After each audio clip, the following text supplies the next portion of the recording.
तो आपका शुक्रिया कि आज आप ठंड में यहाँ पे आए।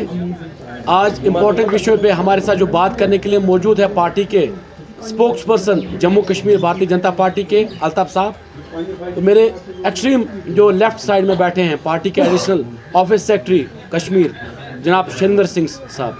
तो मैं गुजारिश करना चाहता हूँ अल्ताफ ठाकुर साहब से कि वो आज प्रेस कॉन्फ्रेंस के माध्यम से अपनी बात रखें। शुक्रिया साजिद साहब।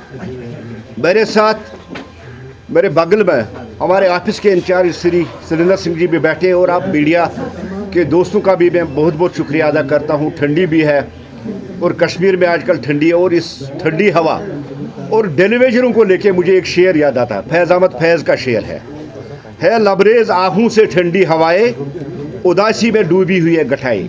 ये कश्मीर और डेलीवेजर दोनों को सूट करता है क्योंकि आज हमारी हवाएं बहुत ठंडी है और अब थोड़ी सी जो गर्मी थी इंतज़ार की शायद कुछ होने वाला है, लेकिन उमर साहब ने वो गर्मी भी डेलीवेजर से छीन ली और उनको और ठंडा कर दिया।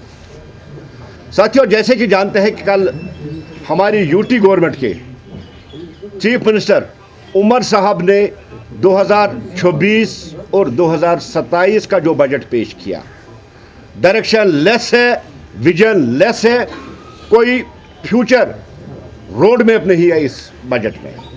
जहां हम बात करें, पिछले साल उन्होंने कहा था कि डेलीवेजरों को हम परमिट करेंगे, 6 महीने का टाइम मांगा था, सब कमेटी बनाई थी, लेकिन आज 16 महीने हो गए, इस सब कमेटी का रिपोर्ट नहीं आया। अब कल वाले बजट में उमर साहब ने कहा कि फेज वाइज हम डेलीवेजरों को परमिट करेंगे और वो फिगर ही उन्होंने बताया। फर्स्ट फेज में 1 साल में कितना करेंगे, दूसरे साल में कितना करेंगे, तीसरे साल में कितना करेंगे। लेकिन जो हमारी इंफॉर्मेशन है, जो हमारे सोर्सेस कहते हैं, ये कहते हैं कि पहले साल 3000, दूसरे साल 3000, चौथे साल 3000। और ये कितना है? अगर ये 5 साल भी रहे, वैसे उसकी गारंटी है नहीं कि 5 साल तक रहेंगे, अगर रहे भी तो वो खाली 15,000 है, जबकि 79,000 हमारे डेलीवेजर्स हैं। नंबर 1। अब जिन लोगों को ये परमिट करने की बात फर्स्ट फेज में कर रहे हैं, बाकी जो डेलीवेजर्स बचे हैं, क्या उनको ये मिनिमम वेजेस दे सकते हैं? उनको मिनिमम वेजेस के दायरे में लाएंगे। और जो इन सालों में जो डेलीवेजर पिछले 25-30 साल से काम कर रहे हैं, जो ओवररेज कुछ हुए हैं और जो लोग बड़ी तादाद में इन सालों में ओवररेज हो रहे हैं, उनके लिए उमर साहब के पास कौन सी पॉलिसी है, कौन सा रोड मैप है और किस तरह से पॉलिसी उन्होंने बनाई है। जिस तरह से कल डेलीवेजरों, कैजुअल लेबरर्स या मुख्तलिफ जो लोग सड़कों पे आप देख रहे हैं, आज भी शायद श्रीनगर में कहीं बहुत बड़ा प्रोटेस्ट था, ये फिर एक बार उनको लॉलीपॉप देने की कोशिश की गई, जिसको हम टाइम कंज्यूमिंग कह सकते हैं। करना तो कुछ है नहीं। अगर इनको करने का कुछ मन होता या कुछ करना होता तो कम से कम उन्होंने इनिशिएट लिया होता इन 16 महीनों में। लेकिन फिर एक बार गरीब मुलाजिम, कैजुअल लेबर, डेलीवेजर जो महज 9,000 रुपये पे काम करते हैं, जिससे ना उनका घर चलता है, ना उनकी बच्चों की पढ़ाई होती है और ना वो बस का किराया अदा करते, उनके बारे में उमर साहब कब सोचेंगे? पहला सवाल उमर साहब से मेरा यह है। दूसरा, साथियों, जिस तरह से उन्होंने कहा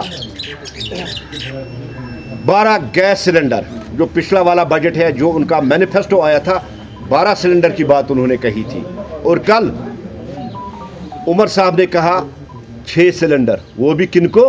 AAY, जबकि वो चीफ मिनिस्टर की उन्होंने उसका पद संभाला, तब उन्होंने कहा था कि हर एक जम्मू कश्मीर के घर को 12 गैस सिलेंडर मुफ्त मिलेंगे और आज 6 पे पहुंचे। और मैं आपको यकीन के साथ कह सकता हूं, अगर वो अगले बजट तक रहे तो वो 1.5 सिलेंडर की बात करेंगे, अगर रहे। ये भी एक बहुत बड़ा धोखा जम्मू कश्मीर के अवाम के साथ। और दूसरा, ये जो AAY की बात कर रहे हैं, कैसे पॉसिबल है? कास्ट बेस्ड सेंसस तो हुई नहीं है भी, और कैसे हम बताइए यहाँ कितने AAY के जुमरे के तहत आते हैं? ये भी एक बहुत बड़ा सवाल है। अगर हम रफली अब ले लें 5% लोग टोटल जम्मू कश्मीर में, वो 2 लाख लोग जिनको ये मिलने वाला है। लेकिन जब तक कास्ट बेस्ड सेंसस नहीं होगा, ये पॉसिबल नहीं है। एक और लॉलीपॉप उन AAY लोगों को, एक और झूठा वादा, एक और फरेब, एक और मक्कारी, ये जो कल के बजट में उन्होंने दिखाई।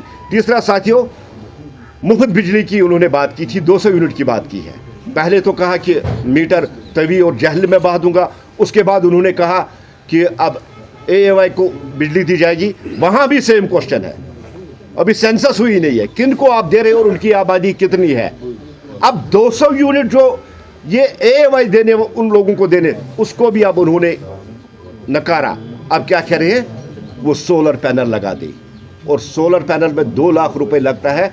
जो 500,000 रुपए बिजली फीस नहीं दे सकता है, वो 2 लाख एक साथ कहां से लाके सोलर पैनल लगा दे। लेकिन उसके साथ साथ अगर मैं ये कहूं, ये सेंटर की स्कीम है, ये नरेंद्र मोदी जी की स्कीम है, PM सूर्या योजना।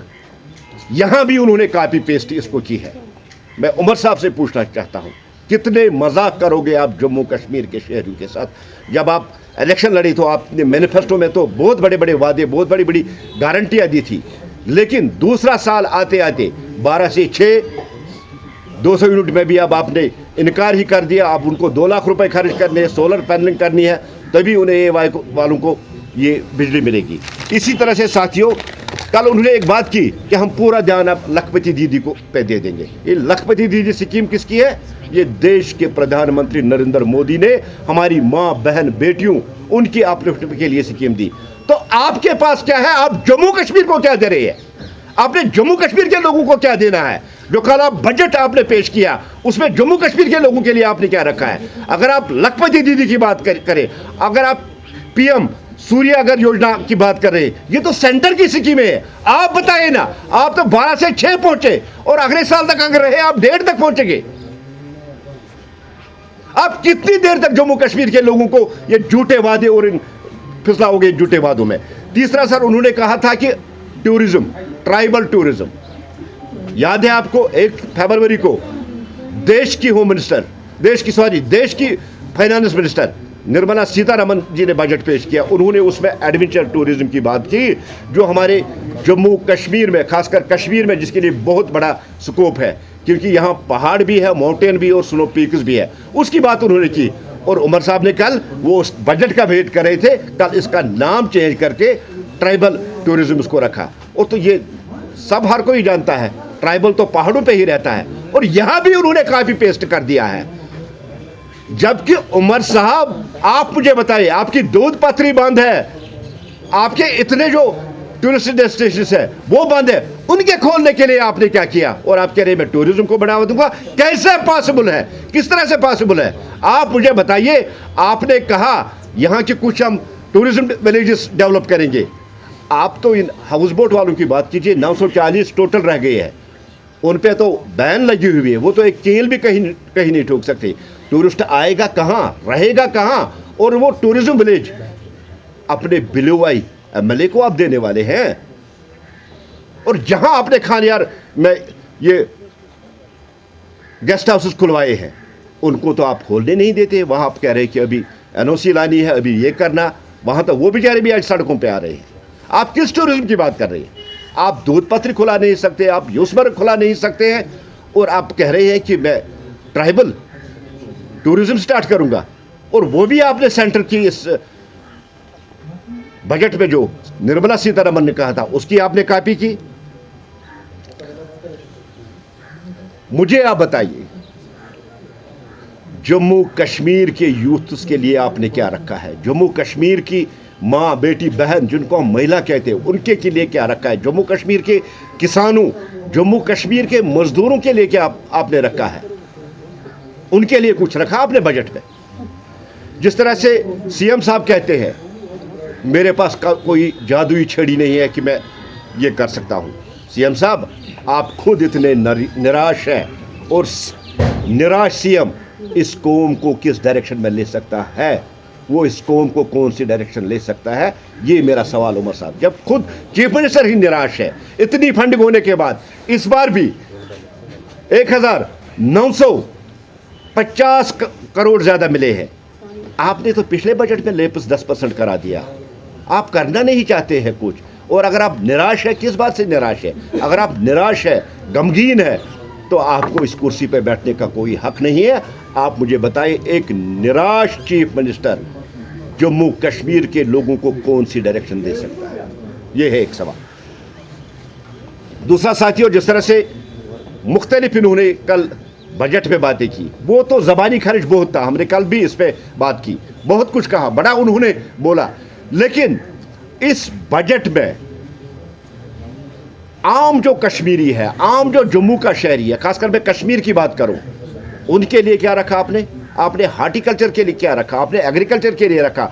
आपने 2025 के बजट में वादा किया कि 2.88 लाख जॉब उसमें हार्टिकल्चर एग्रीकल्चर सेक्टर से जनरेट करूंगा, और 215 से 22,000 करोड़ खर्च करने की आपने बात कही थी उस बजट में। मुझे बताएं, आज हार्टिकल्चर और एग्रीकल्चर में इन 16 महीनों में किसी को जॉब मिला?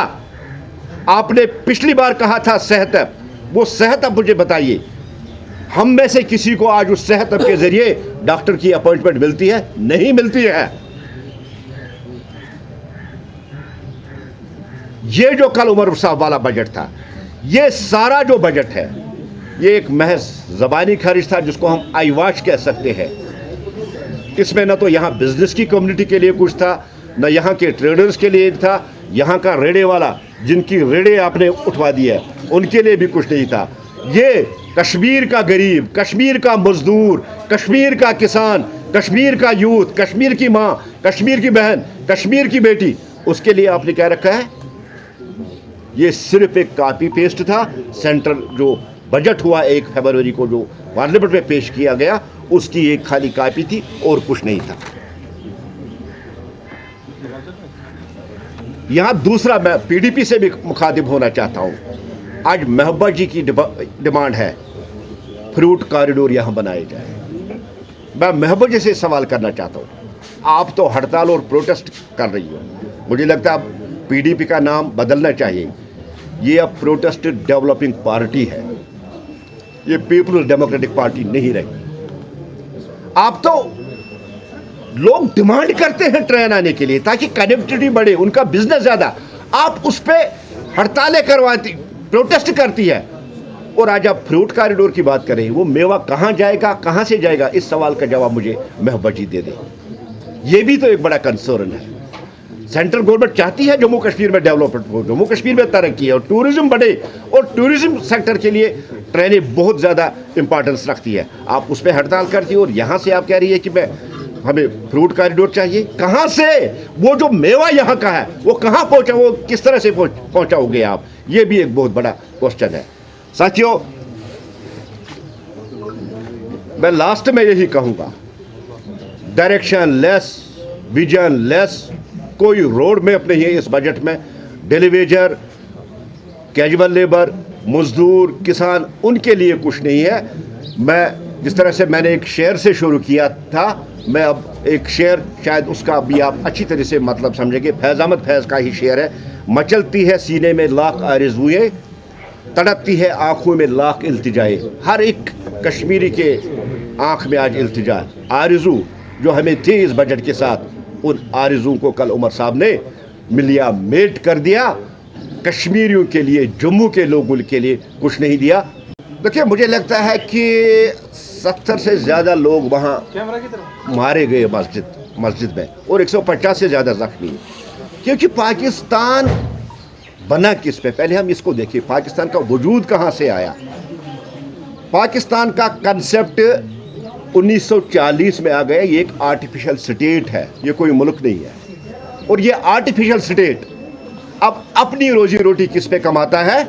इसी टेररिज्म पे, और इसी भीख मांगता है, इसी टेररिज्म पे। अब जो लोग, जो मुल्क जिसकी खारिजा पॉलिसी ही टेररिज्म हो, जो दुनिया को टेररिस्ट भेजता है, वहां अटैक होना ये कौन सी बड़ी बात है? और मेरा जो मानना है, जिस तरह से बलूचिस्तान में पाकिस्तान की हालत हुई है, 100 से ज़्यादा फौजी मारे गए 12 हमलों में, जिस तरह से पाकिस्तान वहां पिट रहा है, पक्का ये आसिफ मुनीर ने उसका अटेंशन डाइवर्ट करने के लिए खुद कराया होगा। अब या तो जिम्मेदारी भारत पे थोपेगा या अफगानिस्तान।